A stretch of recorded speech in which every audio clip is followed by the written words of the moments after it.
저희 그 외할머니가 몸이 많이 아프셔가지고요. 그래서 저희 외할머니가 늘 그 한약을 먹고 사셨습니다. 외할아버지가 이렇게 한약을 계속해서 지어서 드렸어요.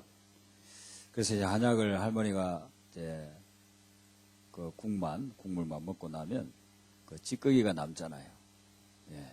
그걸 이제 저희 어머님이 어릴 때 그걸 집어서 많이 드셨대요. 그래서 저희 어머님이 굉장히 건강해요.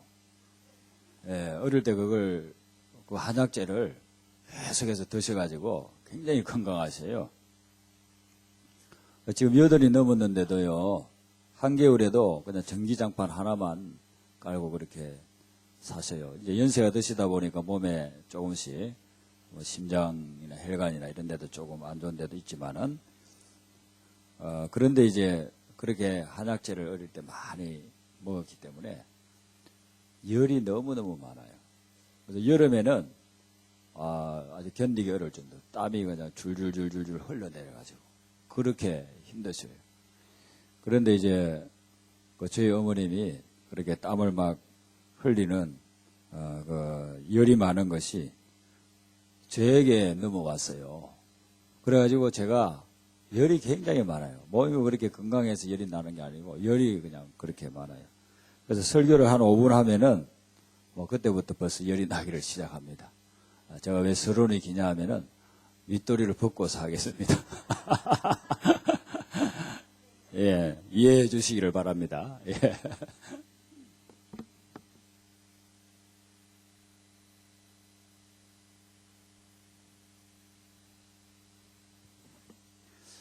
여러분 이렇게 먼 곳을 매 집회마다 오신다는 게 쉽지 않은데 이렇게 오시느라 너무 수고 많습니다. 오늘은 여러분들 자신을 위해서 한번 박수를 하겠습니다. 예, 박수하겠습니다. 너무 감사합니다. 오늘 이 말씀을 보면 참 아름다운 시입니다. 그래서 제가 중간중간 한 번 더 읽어드리면, 나의 사랑 내 어여쁜 자야, 겨울도 지나고 꽃이 피고 새가 노래할 때가 이르렀는데 비둘기의 소리가 우리 땅에 들리는구나. 참 아름답잖아요. 13절에 보면은 무화과 나무에는, 여기도 무화과 나무가 나오네요. 예. 푸른 열매가 익었고 포도나무는 꽃을 피워 향기를 토하는구나. 나의 사랑 나의 어여쁜 자야, 일어나서 함께 가자. 나의 비둘기야, 내 소리는 부드럽고 내 얼굴은 아름답구나. 내용이 너무 아름다운 시입니다. 그런데 이 시는 솔로몬 왕과 술라미 여인의 그런 남녀의 사랑을 묘사한 건데, 영적으로 보면은 하나님과 우리와의 그 영적인 깊은 관계를 이야기를 하고 있어요.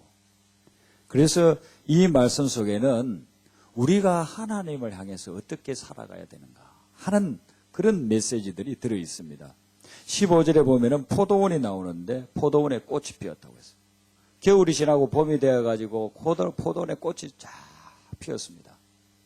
그런데 거기에 이 꽃이 피었을 때에 여우가 들어온다는 것입니다. 팔레스틴에는 포도나무가 많다고 그럽니다. 그런데 그 포도나무가 봄이 되어가지고 꽃이 피면은요, 그 꽃송이에서 나오는 꽃 향기가 여우의 코를 자극한다는 거죠. 그래서 여우의 후각을 자극하면 여우가 막 발작을 일으킨다는 거예요. 포도원에 들어와가지고서는 뿌리를 파헤치고 줄기를 갉아먹기도 하고 꽃을 흔들어서 떨어뜨리기도 하고 나중에 열매가 맺히면 열매를 막 따먹기도 하고, 포도원에 이 여우가 들어와가지고서는 포도원을 갖다가 망가뜨려 놓는다는 것입니다.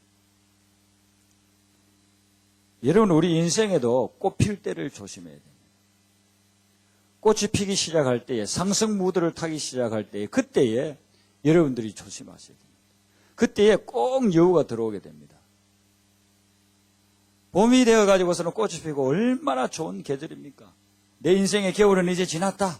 이제는 나는 인생의 봄이다. 꽃을 피고 이제는 열매 맺고 사람들에게 인정받고 상승 무드를 타고 있구나. 그때에 여우가 들어온다는 것입니다. 여우가 들어와가지고 그 포도원을 망치기를 시작한다.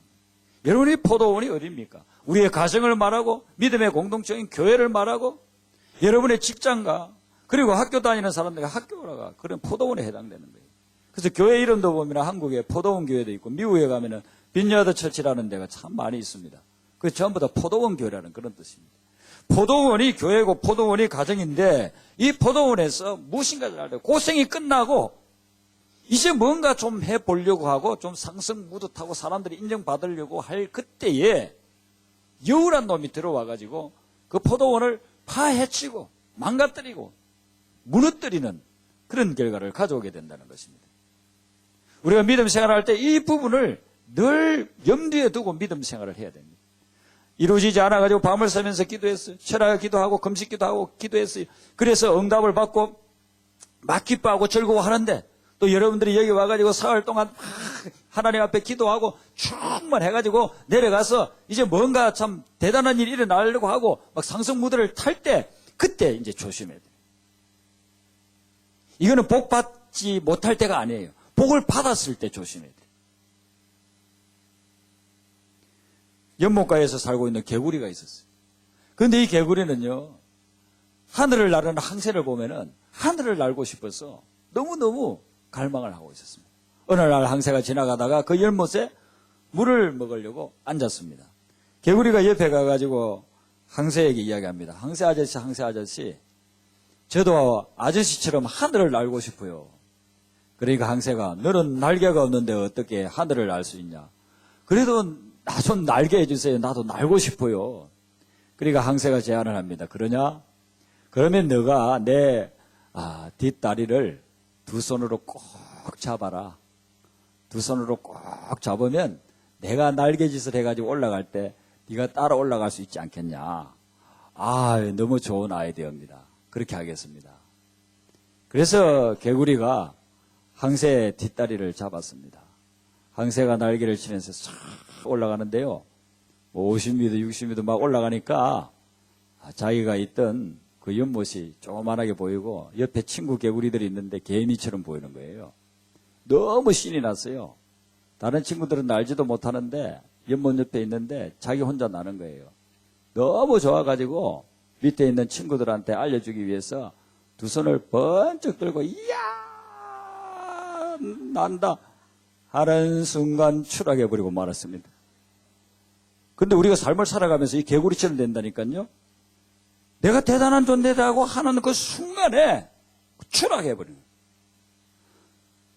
내가 전혀 원치 않는 일들이 나는 것입니다. 포도원에 이 여우가 들어와가지고 포도원을 해치기를 시작하는데 여우에 대해서 여러분들이 잘 알아야 됩니다. 이 여우가 뭐냐 하면은요, 구약 성경에 기록된 히브리 원어의 뜻이 여우라는 단어의 뜻이 쪼갠다, 나눈다 하는 그런 뜻입니다. 여우라는 말을 여우를 이름을 지을 때에 다른 이름을 지을 수도 있잖아요. 근데 그 뜻이 쪼갠다, 나눈다. 무슨 여우가 쪼개고 나누는 짐승입니까? 근데 여기 영적인 메시지가 있는 거예요. 여우는 쪼개고 나누는데 전문가라는 것입니다. 쪼개고 나누는 것이 영적으로 뭡니까? 사탄입니다. 그래서 여기 본문에서 여우는 영적으로 사탄을 지금 이야기하는 것입니다. 여러분의 가정의 포도원에, 교회의 포도원에, 직장의 포도원에 열매를 맺기를 시작하는 거, 꽃이 피기를 시작하는 거예요. 막 상승무대를 탈 때 쏙 들어와가지고 헤쳐놓고 깨뜨리는 것이 뭐냐 하면은 사단이라는 것입니다. 여우가 들어와가지고서는 여러분의 포도원을, 그 좋은 포도원을 갖다가 망가뜨리기를 시작한다는 것입니다. 그런데 이 사단이 들어오고 마귀가 들어오면은요, 신앙생활 잘하던 사람들이 시험에 들어가지고 하나님하고 여러분 사이를 딱 갈라놔요.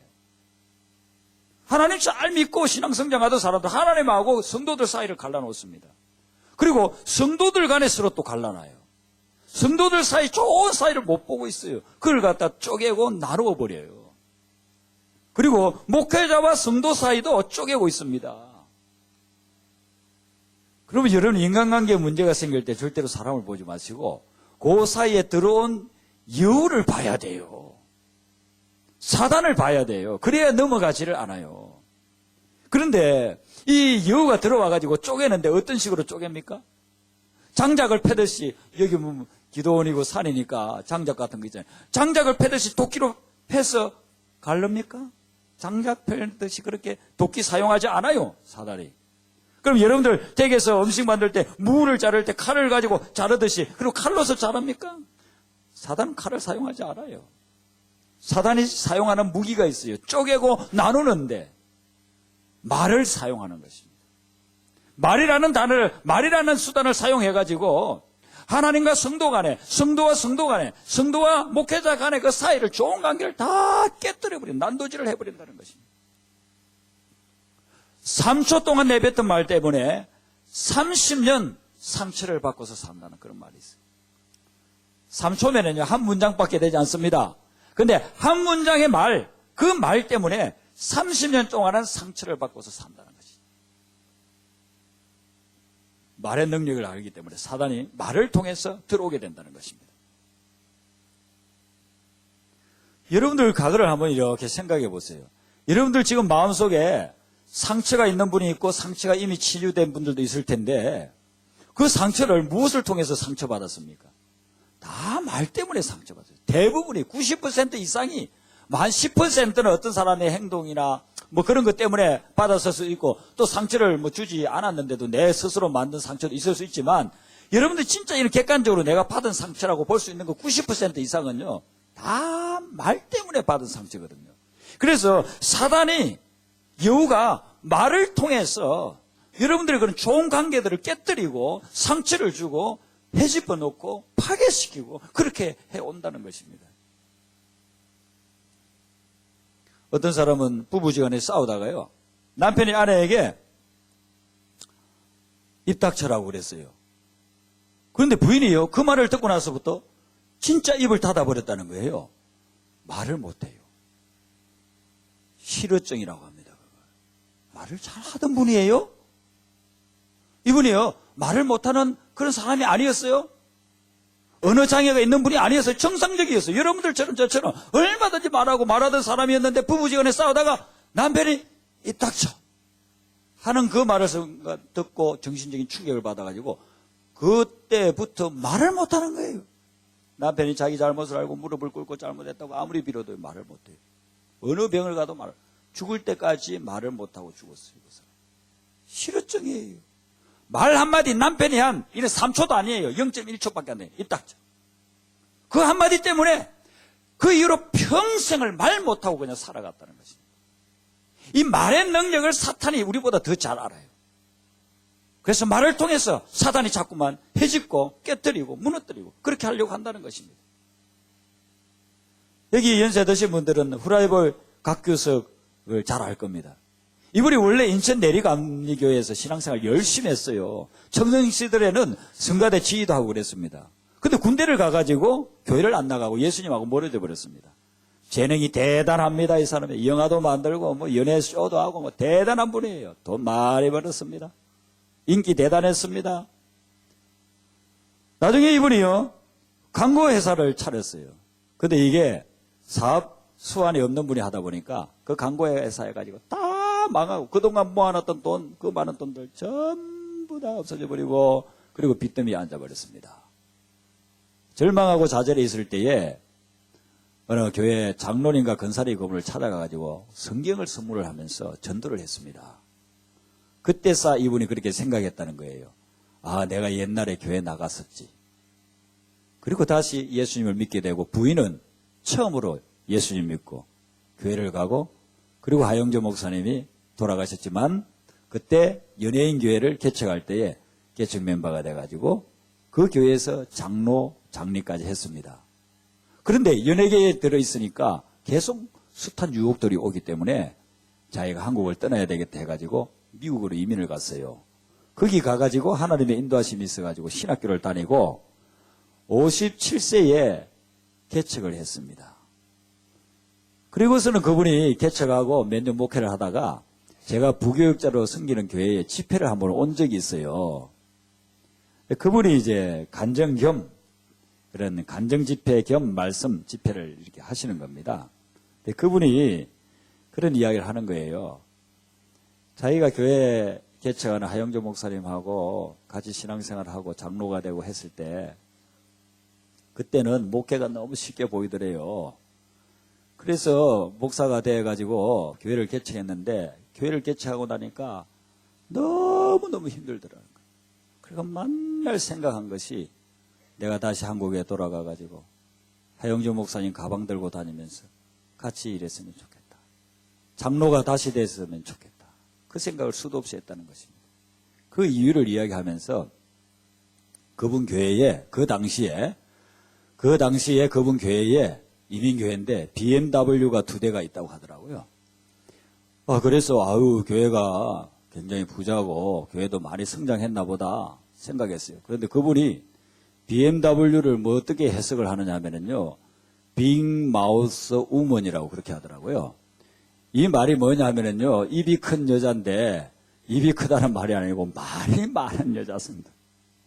그래가지고 말이 많은 여자 교인 2명이 있어 문제를 일으키기를 시작하는데 자기가 정말 목회를 하고 싶지 않더라는 거예요. 여기에는 BMW가 없는 줄로 생각합니다. 말을 여기에서 없는 말 만들어내고 있는 말 없다고 하고 그렇게 해가지고 하는데 교회가 그냥 그 2사람 때문에 맨날 시험거리에 시험거리. 너무 힘들었다고 그렇게 하시더라고요. 목사님 앞에 나와가지고 무슨 몽둥이 들고서 때리는 거 아니에요. 목사님한테 무슨 뭐 협박해가지고 돈 내놓으라고 하는 것도 아니에요. 그것 때문에 어려운 게 아니에요. 그런 어려움이 아니에요. 사단의 말을 통해 가지고 교회를 해집어 놓으니까 그것이 자기에게는 너무 힘들어서 목회 다 그만두고 다시 장로가 돼가지고 목사님 가방 들고 다니고 싶다고 그렇게. 그래서 목회자를 괴롭히는 사람은 하나님이 그 사람을 목회자 되게 하는 수가 있습니다. 아니 어떤 목사님이 그러더라고요. 그분이 집사 시절에 목사님에 대해서 어떻게 목회를 저렇게밖에 못할까? 설교를 저렇게밖에 못할까? 맨날 그렇게 비판을 했대요. 아니 그랬는데 이 양반이 어떻게 우유곡절을 그냥 지내가지고 목사가 됐대요. 목사가 되고 나서는 매일 회개했대요. 매일. 예. 매일 자기가 집사 시절에 목사님을 갖다가 목회를 저것밖에 못하냐, 설교를 저것밖에 못하냐, 그렇게 회개하면서 자기는 아무리 해도 그 목사만큼 그 목사님 10분의 1도 못하겠더라는 거예요. 그러면서 뭐 회개만 하면서 지낸다고 그렇게 간증을 하는 걸 제가 들었어요. 목회가요, 옆에서 보면 쉬운 것 같아도 쉬운 게 아니거든요. 왜냐하면은 영적 싸움을 해야 되니까 얼마나 어렵습니까? 눈에 보이는 싸움하기도 어려운데 보이지 않는 적과 싸운다는 게 얼마나 어렵습니까? 영적 전투를 해야 되기 때문에 목회가 그렇게 어려운 거예요. 여러분들 신앙생활도 마찬가지입니다. 신앙생활이 쉽다고 하는 분이 있습니까? 간혹 있을 수 있겠죠. 너무나도 뭐 영적으로 잘 하셔가지고. 그래서 신앙생활이 쉽지가 않다고 해보면은요. 처음에 전도 받을 때는 그러잖아요. 교회 나오면 형통합니다. 복 받습니다. 만사 형통해요. 그렇게 해서 이제 교회를 왔는데 신앙생활 해보면은 쏘갔다 하잖아요. 이게 뭐 형통이 아니에요. 완전 전투예요, 전투. 만날 터지는 거잖아요. 여러분들이 오죽해서 여기까지 오셨겠습니까? 영적 전투에서 이겨보려고 지금 오신 거 아닙니까? 오늘 이 말씀을 통해서 여러분들이 어떤 영적 전투를 하고 계시든지 반드시 승리하시기를 바랍니다. 하나님 말씀 붙잡고 나가면 승리하게 되는 것입니다. 여러분 올 한 해도 제가 예언의 은사가 없지만 예언을 합니다. 무슨 예언이냐 하면요, 여러분의 가정이나 이 사회나 국가나 민족에 반드시 몇 번의 풍파가 올 겁니다. 왜냐하면은 제가 오래 살지는 않았지만은 50몇 년을 살고 보니까 풍파 없이 지나는 한 해가 1년도 없었어요. 항상 풍파가 있습니다. 우리가 새해가 되면은 복 많이 받으시고 한란 풍파 없으시고 편안하시고 다 득담을 나눕니다. 그렇게 되면 얼마나 좋아요. 근데 육신을 입고 있는 이 현실은 그러질 않아요. 반드시 풍파가 닥쳐옵니다. 제가 교회를 개척하기 전에 얼마나 기도 많이 했겠습니까? 그리고요, 미국에서 제가 그 부목사 마치고 17년 전에 교회 개척하러 나오기 전에요, 비전에 사로잡혀 있었어요. 야, 한국에 가면 하나님 예배에 나왔을 거다. 사람들도 예배에 나왔을 거고, 땅도 예배에 나왔을 거고, 대단할 거다. 그리고요, 새떼가요, 잔디밭에, 미국에 그 잔디들이 얼마나 많습니까? 잔디밭에 새떼들이 수백 마리가 앉아있어요. 보면은 하나님 저 영혼들 1년 내에 다 보내주실 줄로 믿습니다. 새떼를 영혼으로 생각하고, 뭐 그렇게 생각해요. 희망에 부풀어가지고, 미국에서 딱 그냥 이 인천공항에 떨어지자마자, 인천공항인지 김포공항인지 그때 기억이 잘 안 나네. 하여튼 떨어지자마자, 야 얼마나 하나님께서 우리를 위해서 예배해 놨을까? 제 처남한테 짐도 풀지도 않고 파주 교화로 가자. 그래가지고 공항에서 내리자마자 파주 교화로 갔다니까요. 파주 교화로 가가지고 딱 보니까 이제 아파트가 들어서 있으리라. 왜냐면 거기 신도시 세워진다고 했기 때문에. 1997년도에 세워진다. 제가 1998년도 6월 달에 나왔거든요. 그래 아파트가 다 세워져서 이제는 가서 전도만 하면 되리라. 그렇게 하고서는 그 교화 신도시를 쫙 보는데 아파트 한 채도 안 보여요. 97년 12월 3일 날 IMF가 터져가지고 그 계획이 다 수표로 돌아가 버린 거예요. 그래도 하나님께서 여기 곧 세워주리라 생각하고 파주 교회에다가 집을 얻었어요. 파주에 집을 얻었다니까요. 6개월을 기다렸는데도요, 불도저 한 대도 나타나지 않는 거예요. 그러다가 일산으로 와가지고, 일산에는 이미 한 4, 5년 됐어요. 신도시가 입주한 지가. 거기에 교회를 찾는데 교회를 세우려고 하는데요. 교회라고 하니까 아무도 건물을 갖다가 주지를 않습니다. 그래가지고 첫날은요, 수십 군데 다니다가, 부동산 수십 군데 다니다가 절망해가지고, 파주교회 집에 가가지고, 야, 아니, 나 개척하러 왔는데 이렇게 6개월을 기다리고 일산에 또 하려고 하는데 이게 열리지도 않냐. 미국에서 생각한 거하고 완전히 다른 거예요. 아니, 개척하면 하나님이 다 예배 놓고 공급해주고 하리라고 생각했는데요, 계속 막히는 거예요. 열리는 게 하나도 없는 거예요. 그래서 절망해가지고 있는데 그때는 국민일보를 봤어요. 저희 집사람이 국민일보를 보더니 여보 여기 교회 자리 하나 났대요. 그래서 어디냐 했더니만은 일산구, 그때는 일산 서구 동구가 나눠지지 않았는데 일산구 대화동 지하가 하나 났다는 거예요.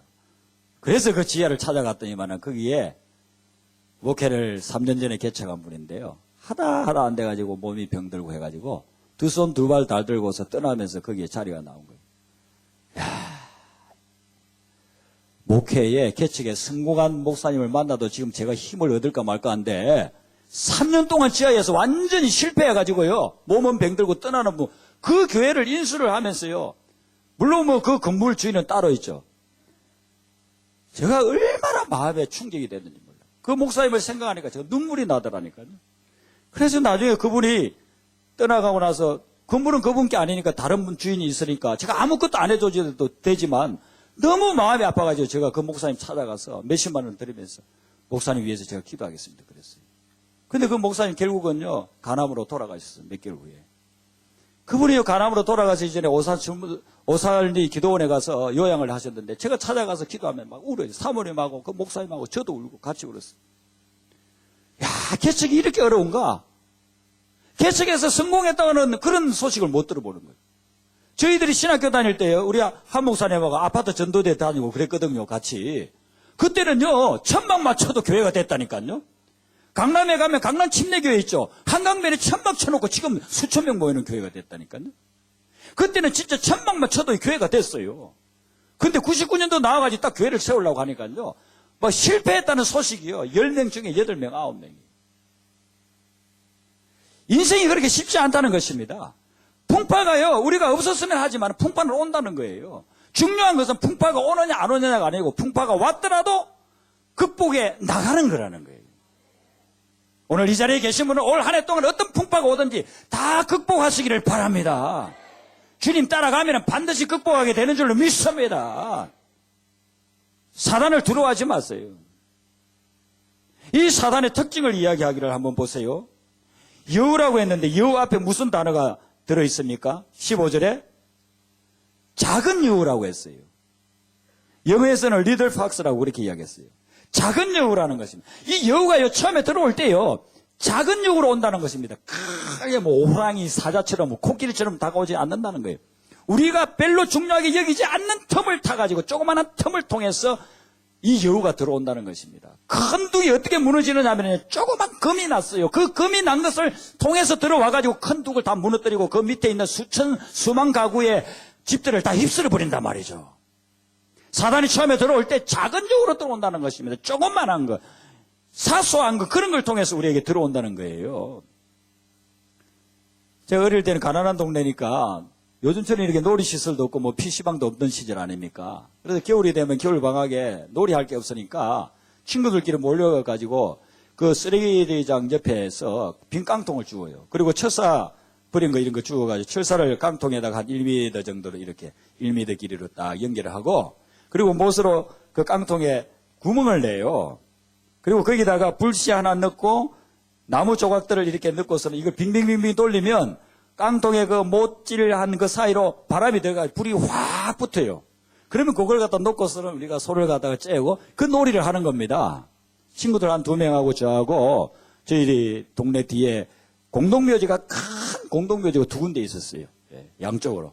그래 동쪽에 있는 공동묘지 쪽으로 그걸 가지고 휠휠 이제 돌리면서 재밌게 올라가는 겁니다. 그걸 돌리면서 막 올라가는데 한 50m 올라가는데 저 밑에서 불이야 하더라고요. 그래서 뒤를 돌아보니까 제가 올라오면서 불씨를 모르고 하나 떨어뜨린 거예요. 그게 공동묘지에 막 퍼져서 나가는 겁니다. 벌써 묘지가 2개, 3개 탔어요. 그 사이에. 50m 올라오는 사이에. 그러면 가가지고 친구 둘이서 막 끄야 되는데 뭐 초등학생 둘이 한 3명이서 어떻게 그걸 다 끄겠습니까? 그래가지고 친구들한테 전부 다 튀어! 하고서는 도망가기 시작을 했습니다. 산을 하나 넘어가지고요. 다른 길로, 같은 길로 오면 잡히니까 다른 길로 삥 들어서 한나절을 도망을 갔어요. 그리고서는 이제 집에 와가지고 집 뒷뜰에서 보면 그 산이 다 보입니다. 보니까요, 그 산, 그 큰 산이요, 다 타버렸어요. 그 주인은요, 그 탄을 태워 먹은 놈이 목사 됐다는 거 모르고 있어요, 아직도.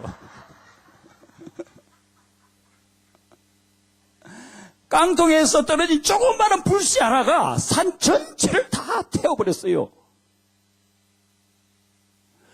그게 봄이 돼가지고 싹시 나고 해야 여름이 한 4월, 5월, 6월 돼야 그게 없어지잖아요.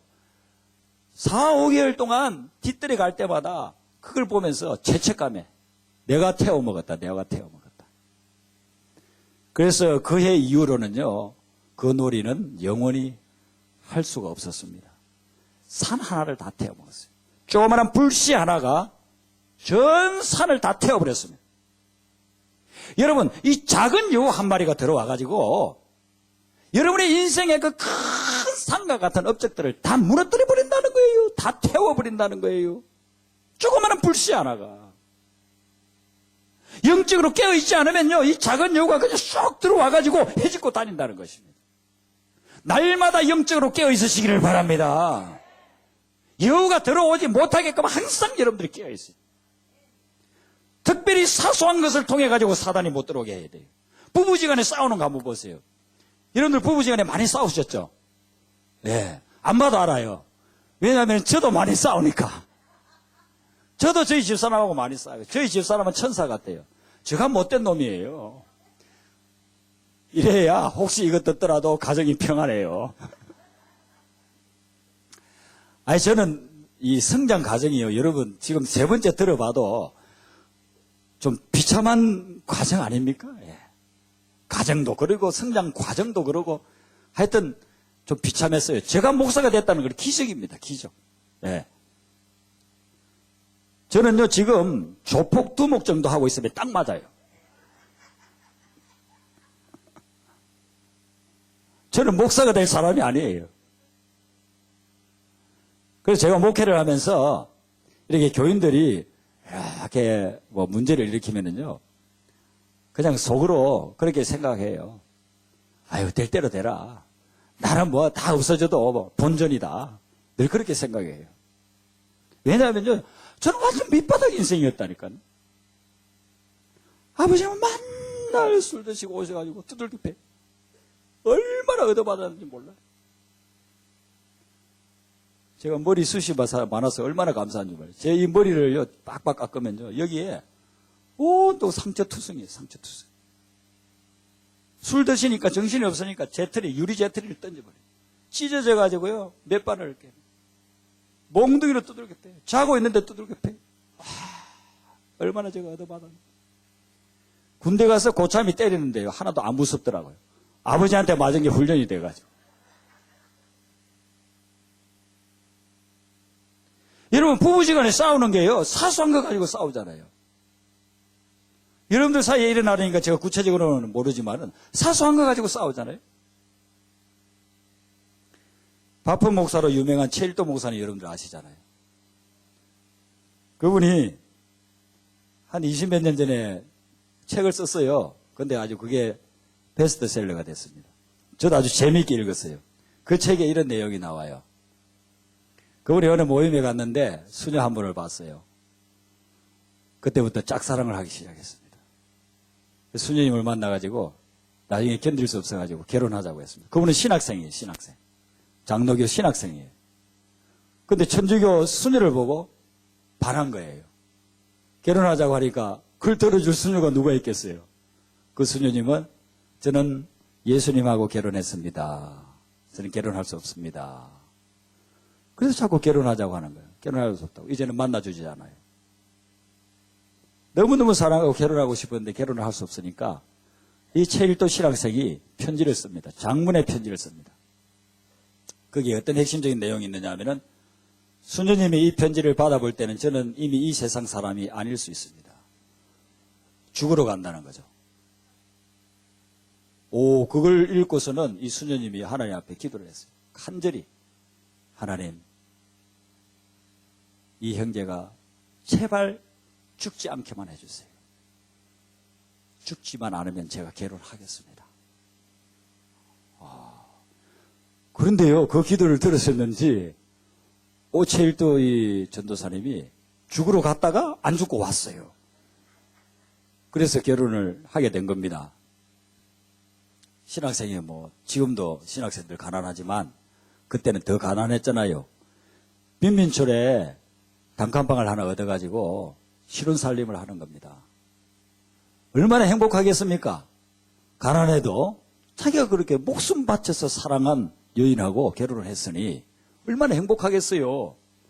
하루는 이제 사모님이 콩나물, 시금치 이런 거 좀 사와가지고 반찬을 부엌에 사고 있고, 그리고 이 전도사님은 신학생 전도사님이니까 공부하느라고 책을 읽고 방 안에서 있는데 갑자기 부엌에서 사람 살려 고함을 지르는 거예요.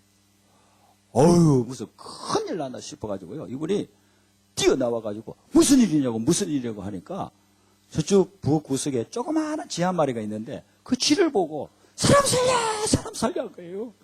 그러니까 이 전도사님이 얼마나 화가 났던지, 아니 쥐가 그렇게 무섭습니까? 덩치가 그렇게 큰 사람이 쥐가 무섭습니까? 하니까 이 사모님은 그러면 쥐가 무섭지 않습니까?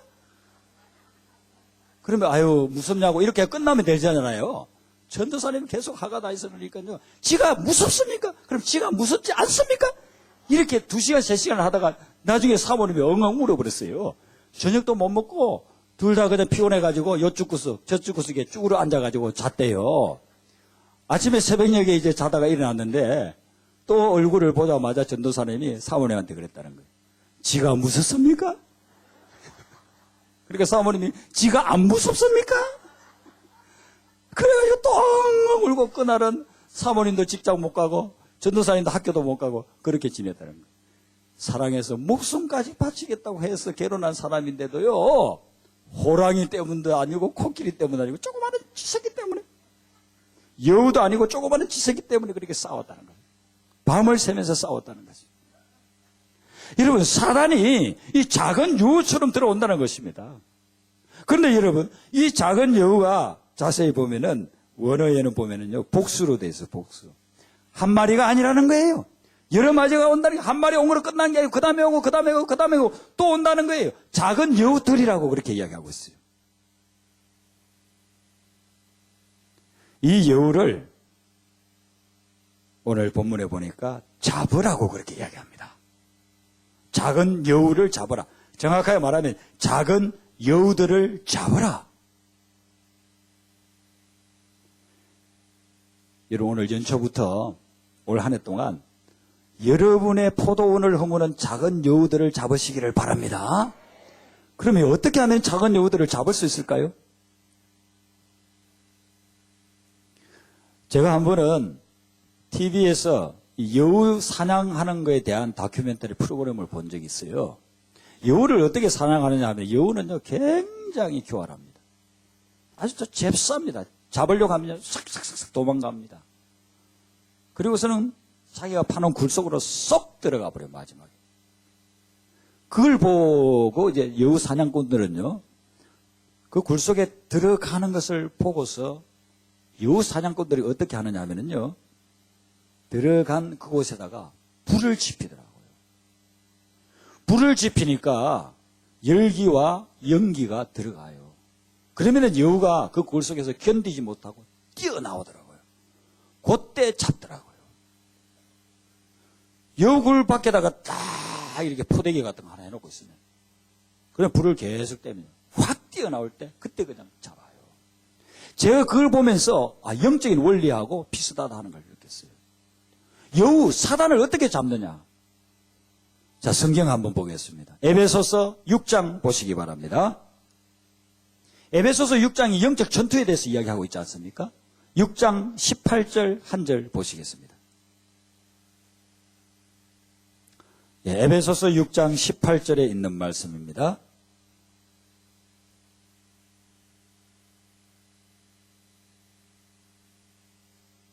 갈라디아서 다음에 나오는 성경이죠. 예, 에베소서 6장 18절 찾으셨으면 우리 같이 한번 읽습니다. 시작.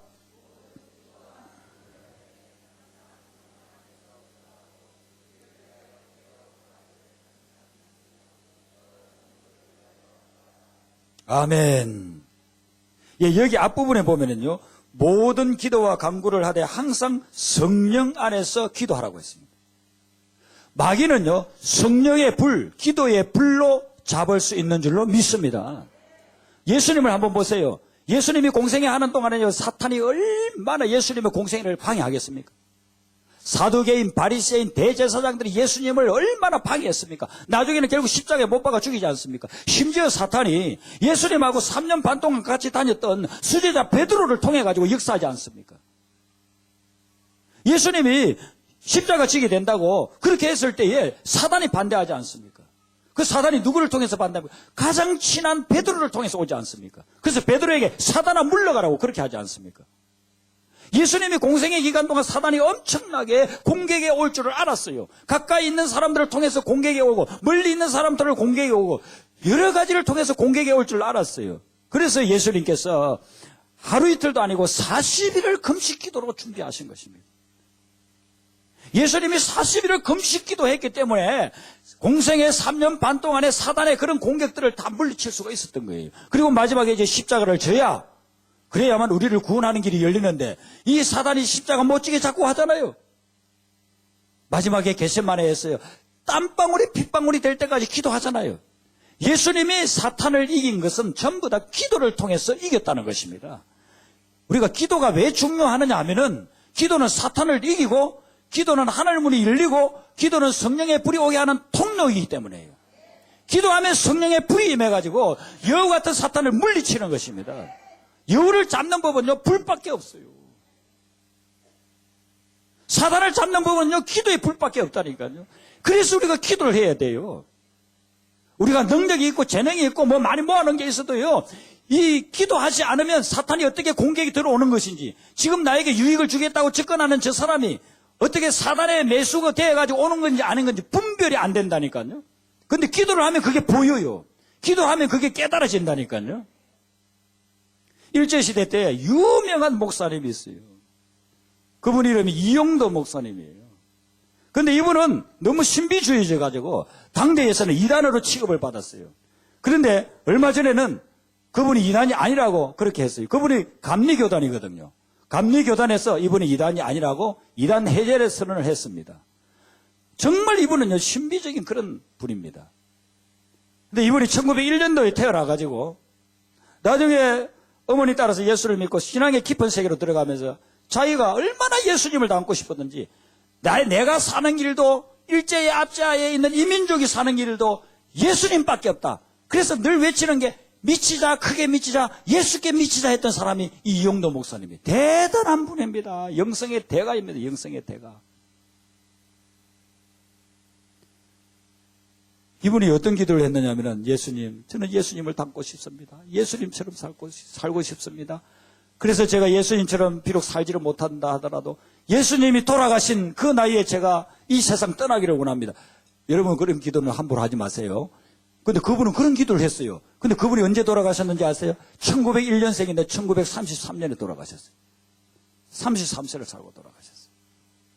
이분이 28세에 신학교를 졸업하고 강원도 그 당시 통천이라고 하는 곳으로 시골에 목회를 하러 갔습니다. 가가지고 교회를 보니까 교회가 너무 침체되어 있어요.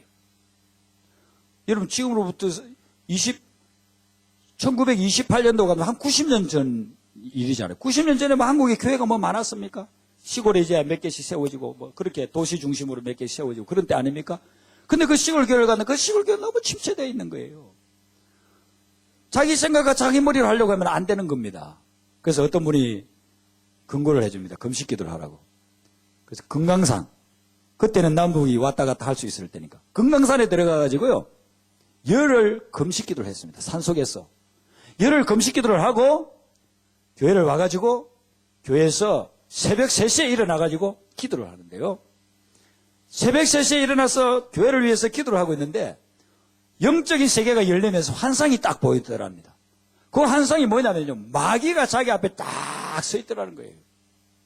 그런데 마귀가 그 한 마리만 있는 게 아니고 그 시골교회 조그만 교회에 마귀가 드득드득 붙어 있더라는 거예요. 스카레에도 붙어 있고 천장에도 붙어 있고 종탑에도 붙어 있고 마귀가요. 맨눈으로 봤을 때 마귀가 보입니까? 맨눈으로 봤는데 마귀가 보이면 그 정신 이상 증세가 있는 거예요. 예. 영적인 눈이 딱 띄어가지고 눈 감고 기도하는데 마귀가 영적으로 환상적에 보이더라는 거예요. 종탑에까지 마귀가 붙어 있더라는 것입니다. 기도로서 그 마귀를 물리쳤다는 거예요. 10일 동안 금식기도 산에서 산기도 하고 왔죠. 금식기도 하고 왔죠. 그 기도에 힘을 입어가지고 하나님 앞에서 하나님이 이제 보여줬으니까 마귀를 보여줬으니까 강력한 기도로 새벽마다 마귀를 물리쳤다는 거예요. 그 기도를 하고 난 후에 마귀가 싹 물러가고 그 교회가 회복이 되면서 이분에게 성령의 불이 임했는데 이분이 가는 곳곳마다 부흥회에 수백 명 심지어는 막 2,000명씩 몰려드는 것입니다. 그분이 죽기 전까지 한 100개 교회에 부흥회를 했는데 가는 곳곳마다 막 불이 내려요. 어떤 때는요 나라 잃었죠, 슬퍼져, 힘들죠, 서가지고요 몇 시간 동안 설교 한마디 안 하고 눈물만 흘렸대요. 그런데 거기에 참석한 모든 사람들이 막 성령의 불을 받는 거예요. 설교도 저처럼 이렇게 하지 않고 목소리 내서 하지도 않고요. 너무 나라가 고통스럽고 힘들고 백성들이 불쌍하니까 백성들 앞에 앉혀놓고 교인들 앞에 앉혀놓고요. 그냥 눈물만 흘렸대요. 몇 시간을. 근데 거기에 참석한 모든 사람이 성령의 불을 받았다는 거예요. 그런 놀라운 역사가 일어난 거예요. 여러분 마귀를 이기는 방법은 내 머리로 안 돼요. 머리로서 마귀를 이기려고 하면은요 100점 100패예요. 다 진다니까요. 공산주의를 누가 만들어냈습니까? 마르크스가 만들어냈는데 마르크스가 신학생이었다니까요. 스탈린이 수천만 명을 죽였어요. 스탈린도 신학생이었다니까요. 머리로서만 신학을 하고 머리로서만 성경을 보면요 마귀에게 100점 100패 당하는 거예요. 오늘 한국교회의 위기가 어디에 있습니까? 기도하는 무릎이 없는 거예요. 저희들 신학생 때만 해도요 삼각산 올라가고 하면은요, 거기 할렐루야 기도원이 있어요. 구급 기도원이라 해가지고. 얼마나 기도들 많이 하는지 몰라요. 여름에는요, 소닥비가 내리는데 바위 붙잡고 그 비 다 맞으면서 밤을 새면서 기도했어요. 그래서 이 나라가 이 정도까지 부흥하고 발전한 거예요. 지금은 그런 기도 소리들이 다 사라져버렸어요. 여러분들이 민족을 지키는 기도의 파수꾼이 되시기를 바랍니다. 기도가 없으면 사탄을 이길 수가 없습니다. 좋은 프로그램하고 머리 지적인 건 늘어나고 소용이 없어요. 마귀에게 만날 당하는 걸. 정말 기도하는 여러분들이 보배입니다. 보배. 이렇게 기도원에 올라와서 하나님 앞에 부르짖겠다고 하는 여러분들을 통해서 사탄을 물리치고 하나님의 나라가 임하게 될 줄로 믿습니다. 우리가 영적 원리를 모르고 신앙생활을 하면은요 평생 신앙생활을 했는데 헛했다. 평생 신앙생활을 했어요. 50년, 60년, 70년, 80년 신앙생활을 했어요. 대대로 신앙생활을 했어요. 영적 원리를 모르고 하면 그게 다 헛된 거예요. 오늘 말씀을 통해서 주님은 우리에게 주는 메시지가 있습니다. 기도 없이는 안 된다는 것입니다. 여러분들이 정말 자주 하나님 앞에 무릎을 꿇어야 됩니다. 기도를 할 때 비록 문제가 있더라도 비록 사탄이 공격했더라도 그걸 이기게 될 줄로 믿습니다. 제가 1999년도에 그렇게 그 지하에다가 교회를 개척해가지고요. 개척 예배를 드리는데요. 어떤 아는 목사님이 와가지고 개척 예배 드리고 가면서 저에게 인사를 해요. 대개 개척 예배 오신 분들은 그러잖아요. 아, 지금은 힘들지만 욥기 이야기하면서 시작은 미약하나 나중은 창대하리라 이렇게 득담을 해주고 가시는데 이 목사님은 굉장히 솔직한 분이에요. 저에게 뭐라고 이야기하느냐면요. 문 목사 왜 지하에다가 개척해서 요즘은 지하에 개척하면 영원히 못 나와 그렇게 하시는 거예요. 그 말을 듣고 나니까 좋은 말은 쉽게 잊어버리는데 그런 말은 잊혀지지가 않는 거예요. 새벽에 이제 저희 집사람 혼자 앉혀놓고 이렇게 제가 설교를 하는 겁니다. 설교를 하면은요, 그 말이 자꾸 떠올라요. 문 목사, 요즘은 지하에 개척하면 영원히 못 나와. 완전 사단이 저를 가지고 노는 거예요. 문 목사, 요즘은 지하에 개척하면 영원히 못 나와. 지하에서 영원히 못 나오면 지하 무덤이잖아요. 여러분 진짜 오늘 주제 잘 되새겨 들어야 됩니다. 사람들한테 말할 때 함부로 말하지 마세요. 목사님이었다니까요. 목사님이 와가지고 저에게 이야기하는 거예요. 제가 이야기했잖아요. 그 교회에서 3년 동안 지하에서 목회하다가 목사님 죽었잖아요. 그런 저에게 문 목사 요즘은 지하에 들어가면 영원히 못 나와. 그 말이요. 그 지하실 들어갈 때마다 생각이 나요. 들어갈 때. 이걸 어떻게 이겨야 되나. 기도밖에 없어요.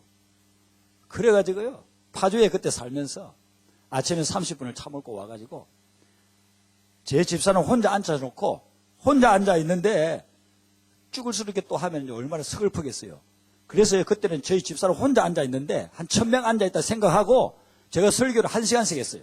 찬양을 불러도 내게 강 같은 평안 이렇게 부르지 않고 내게 강 같은 평안 내게 강 같은 평안 저희 집사람은 밑에서 죽겠다고 웃었다고 막 그래가지고 새벽 기도가요 그리워지는 거예요. 지하실에 저희 집사람 혼자밖에 없는데 뭐예요. 내게 강 같은 할렐루야.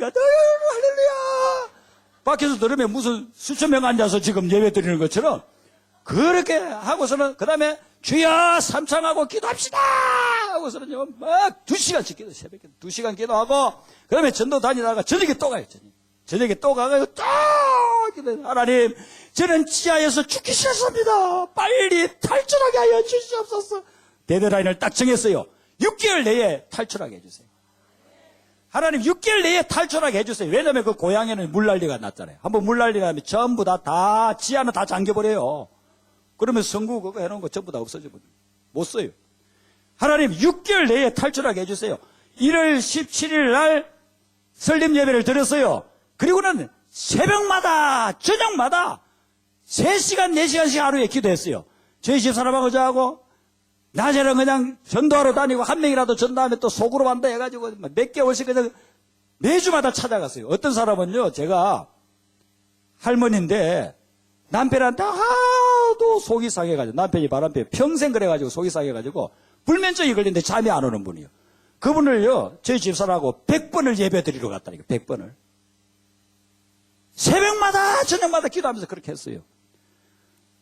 그랬는데요 생각지도 않은 사람들이 교회를 오는 거예요. 왜? 생각지도 않은 사람이 그렇게 교회를 와가지고 제가 뭐 그 이야기를 하려면 밤을 새도 다 할 수는 없고 그런 사람들이 오기 시작했는데 제가 딱 6개월 정했다고 했잖아요. 6개월 넘어가면 나는 이제 진짜 죽는다. 그 목사님 말씀처럼 나는 이제 지하에서 못 나가고 죽는 거야. 6개월 내에 나가야 돼. 1월 17일부터요 새벽마다 저녁마다 부르짖어 기도했어요. 그런데요 한 5개월 되니까 거기가 비좁아요. 지하실이. 그래가지고 배로 넓은 2층 상가로 6개월 만에 이전을 했어요. 얼마나 감사한지. 저는 교회가 성장하는 것보다 내가 살아난 게 너무 기뻐요. 지하에서 죽을 뻔했는데 살아났잖아요. 2층 예배실에 가가지고 2배 넓은 데서 예배를 드렸는데 너무너무 감사한 거야. 그래가지고 2층 감사 예배를 드리는데요 6개월 만에 6개월 만에, 딱 6개월 만에 이전 감사 예배를 드리는데 애들까지 100명이 왔더라고, 100명이. 야, 만나는 목사님들마다 요즘은 개척 안 된다. 10개 중에 9개는 망한다. 지하에 들어가면 못 나온다. 영원히 못 나온다. 제가 그것 때문에요. 제가 살기 위해서 그렇게 매달려서 하나님 앞에. 하루에 3시간, 4시간, 많을 때는 5시간, 밤을 꼬박 새우면서. 다른 관계 하나도 없다니까요. 제가 얼굴이 잘생겼습니까? 능력이 많습니까? 돈이 많습니까? 뭘로 사람들을 모아요? 기도밖에 없어요. 기도밖에요. 그래가지고 어떤 분이요. 개척교회는 이렇게 여러분들처럼 실력 있고 능력 있는 분은 절대로 안 와요. 개척교회는. 개척교회는 인생의 개척이 필요한 사람들만 와요. 뭐 잘 나가는 사람은 절대로 개척교회 안 옵니다. 예. 인생의 개척이 꼭 필요한 사람들만 개척교회 오게 돼 있어요. 그래서 어떤 분이, 그분은 개척이 필요 없는 분인데 제주도에 사시는 분이에요. 남편이 교수여가지고 제주대학에 가 있어요. 그런데 그분이 제가 전도사 하던 시절에 알던 집사님이었어요. 그런데 시간이 지나서 권사님이 되셨는데, 옛날에 자기 집사 시절에 전도사 하던 양반이 미국 가가지고 유학하고 와서 지금 지하에 개척한다는 소식을 듣고 찾아왔어요. 저를 제주도에서 여기까지 일산까지 찾아온 거예요. 그래서 만나서 이야기하고 뭐 식사 대접도 해주고 격려도 되지만 진짜 격려되는 말을 한마디를 해주시는 거예요. 자기가 아는 먼 친척이 있는데 교회를 안 나가고 가정이 지금 풍지박산이 된 완전히 인생에 패가 망신한 그런 자기 손녀뻘 되는, 그분이 천수가 좀 높아요. 그래가지고 손녀뻘 되는 사람이 있대요. 그 사람을 연결해 줄 테니까 성경 공부 좀 시켜달래요. 교회는 나올 가능성이 아직 없어요. 그런데 저에게는 성경 공부하는 게 그렇게, 그것만 해도 큰 희망인 거예요. 좋습니다. 알려주세요. 그리고 그분이 하정이라는 곳에 살았어요. 일산에서 차로 한 20분 떨어졌잖아요. 거기를 첫날 가서 저희 집사람하고, 여자분이니까 혼자니까 항상 저희 집사람하고 같이 가요. 그래서 집사람하고 같이 가가지고 예배를 드리는데 애가 하나 있어요. 한 30살 된 것 같아요. 애가 말을 못해요. 딸이 하나 있고 아들이 하나 있는데, 이 아들을 잉태했을 때, 배웠을 때에 남편이 술집 여자하고 바람이 나가지고 너무 충격을 받아가지고 이 애가 태어나면서 자폐아가 된 거예요. 말을 한마디도 못하는 거예요. 그 애는 또 얼마나 답답하겠습니까? 무조건 던져요. 막 부딪히고. 완전히, 정말 지옥 같은 집안이에요. 그 집에 가가지고 저희 집사람은 그 애를 붙잡고 다녀요. 그 애가 사고 안 치도록. 저는 그 자매를 앞에 놓고 성경 공부해요. 성경 공부 길게 하면은 그 애가 더 견디지 못하니까 딱 30분밖에 안 했어요. 찬송 2장 부르고 기도하고 그리고 성경 공부하는 겁니다. 교재는 뭐 쉽게 만들어가지고 불신자들이 쉽게 이해할 수 있게끔 만들어가지고, 그러니까 8주를 해요. 8주. 그래서 저는 그때 전도 방법이 그거였어요. 전도 대상자가 있으면 교회 나오기 전에 무조건 가가지고 성경 공부해 주는 거예요. 근데 희한하게 그 사람들이 성경 공부, 그때는 기도를 많이 해서 그런지 성경 공부할 것 같지 않은 분들이 성경 공부를 한대요. 그래서 8주 성경 공부하다가 이제 교회에 나오는 거예요. 그렇게 하는데 이분들을 하는 8주를 했습니다. 8주 했는데 이 양반이 8주 성경 공부하는 동안에 이제 교회를 자기도 주일날 나오겠다는 거예요. 그리고 교회 주일을 나왔는데 그 전주에 성경 공부를 갔을 때에 이 애가, 아들이 청방직적으로 여기저기 쫓아다니다가 이게 어디에 모서리 같은 데 이렇게 탁 부딪혔어요. 그런데 금방 몇 초도 안 돼가지고 혹이 이렇게 나와요. 이 애가 왜 이러냐고. 그러니까 글쎄요, 이 애가 어디 부딪히면 살짝 부딪혀도 저렇게 혹이 나가지고 며칠을 간다는 거예요. 그러면 병원에 데려가 보지 그러냐고 했더니만은 병원에 데려가 봤어요. 그런데 이게 특별한 알러지라는데 어디 막 부딪히면 애가 혹이 나가지고 며칠을 가요. 그러는 거예요. 그래서 그 애를 붙잡고서 우리가 기도했어요. 하나님, 이 아이, 이 알러지 혹이 낫게 해주세요. 어디 부딪히더라도, 혹시 부딪히더라도 혹이 나지 않게 해주세요라고 해서 기도하고 우리를 왔어요. 그리고 잊어먹었어요. 근데 그 다음 주에 이분이 교회를 왔는데 이 애가 딱 지하실에 들어서자마자 또 쫓아다니는 거예요. 쫓아다니니까 저희 집사람은 그의 뒤를 쫄쫄쫄 따라다니는 겁니다. 쫓아다니다가 긴 의자에 이 애가 탁 부딪혔어요. 그 순간 저희 집사람이 그냥 생각한 거예요. 야, 또 혹이 나오면 이 사람 참 이 교회 왔는데 교회도 안 나올 거 아니야. 그래가지고 얼른 가가지고 그 애를 붙잡고서는요, 부딪힌 데를 어루만지면서 이거 보니까 분명히 그 전날 집에서는 혹이 났는데 그날은 혹이 안 나는 거예요. 그 엄마를 막 오라 해가지고 이 애기 엄마 와봐요. 여기 봐요. 여기 부딪힌 자국이 있죠. 빨갛죠? 혹이 안 나는 거예요. 이 엄마가 그때부터 뭔가가 있다 이렇게 생각을 한 거예요. 그리고서는 며칠 지나고 나서 새벽 기도를 왔어요. 저희 집사는 혼자 앉혀놓고 새벽 기도 하는데 이분이 새벽 기도 오려면요 한 20분 차를 타고 와야 돼요. 근데 새벽 기도를 나온 거예요. 삶이 얼마나 힘들면 새벽에 잠이 안 와서 왔을까. 오늘 하루 나왔겠지. 그랬는데요. 그다음부터 계속 나오는 거예요. 나중에 알아보니까 무슨 사연이냐면은 남편한테 그렇게 시달려가지고 갑상선 암이 있었어요. 근데 이 양반이 자기 아들이 그게 낫는 걸 보고 내가 새벽 기도를 40일 작정 기도를 한번 해보자. 하나님이 살아계시면 나를 치유해 주실 수 있겠지. 그런 믿음을 가진 거예요. 우리는 그런 사람도 모르고 그냥 새벽 기도에 그분을 위해서만 그냥 기도했어요. 그런데 40일 자기가 작정해가지고 기도하러 새벽마다 오는 중에 갑상선 암이 깨끗이 나와버렸어요. 그래가지고 이 사람이요, 이제 전도를 하기를 시작하는 거예요. 전도가 뭐 복잡하지 않아요. 뭐 예수 믿었어요, 구원받았어요, 십자가의 은혜가 어떻습니까? 그런 말 몰라요, 이 양반은.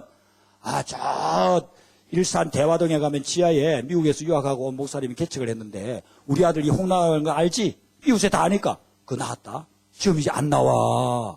이 혹이 안 나온다니까. 그리고 나 갑상선에 암이 있는 거 알지? 그거 내가 나왔다니까. 그 교회 가서 새벽기도 하다가 나왔다니까. 그래가지고 이 양반이 전도를 하게 하는데 이분이 전도하고 또 전도받은 사람이 또 전도하고 해가지고요. 그 양반이 그 양반 혼자를 통해가지고 전도된 사람이 30명이나 교회를 온 거예요. 저는 목회를 하면서요. 목회하면서 얼마나 힘든 일이 많겠어요. 우리 한기채 목사님 젠틀해가지고 표현 안 해요. 그래도 목회하면서 다 어려움이 있거든요. 저는 무능해가지고 어려움이 더 많아요. 그거 어떻게 극복하고 제가 오늘 이 자리에 있겠어요? 기도 외에는 이와 같은 요가 나지 않느니라. 기도에 불을 떼야만은 마귀가 물러가는 거예요.